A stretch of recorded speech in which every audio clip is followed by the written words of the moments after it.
the Living Language project, and I just want to ask you, if you don't mind, if I can be the first question to ask you about how did you get involved with that particular project and those filmmakers?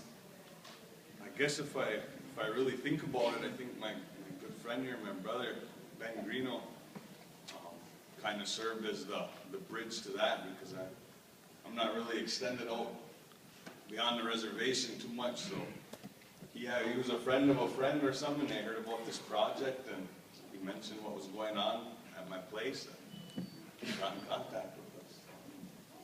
That's how it came about. How long did it take to film the project? I think they came up for 2 days, and just so happened to be like the only big snowstorm of that year.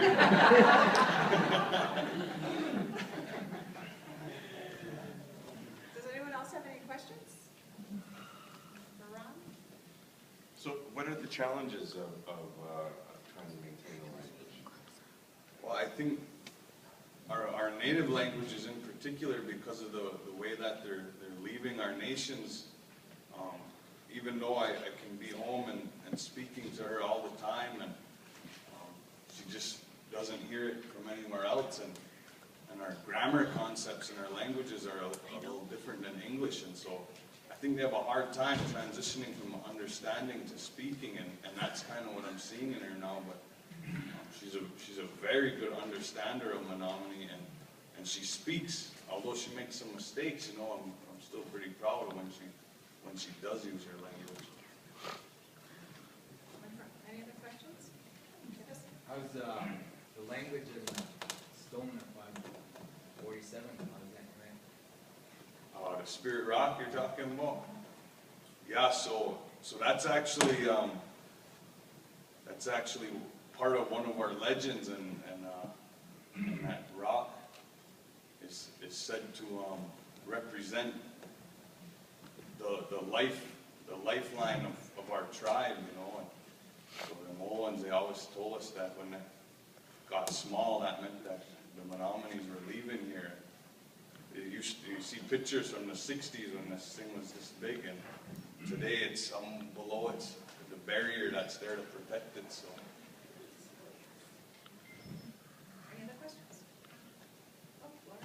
Are you translating for your daughter as a teacher, or are you just doing it in Menominee? Just in Menominee, yeah.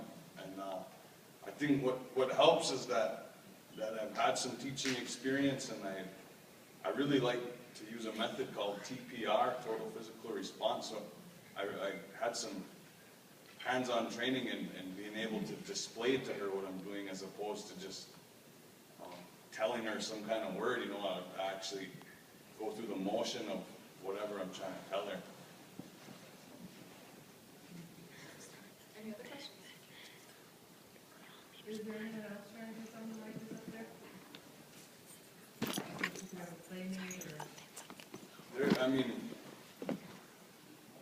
There's people that would like to, but the opportunities are pretty limited now. Like I said, we're down to about, we just had a speaker passed away two weeks ago, and as far as I'm concerned, that puts us at about 7 speakers, and he was one of the youngest at 78, so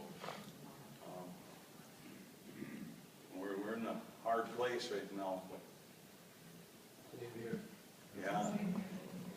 I got 5 kids though, and my plan going forward is to start taking them out to homeschool them 1 year at a time, and try to mimic what we've done, and hopefully my family unit will be speaking in 5 years or so.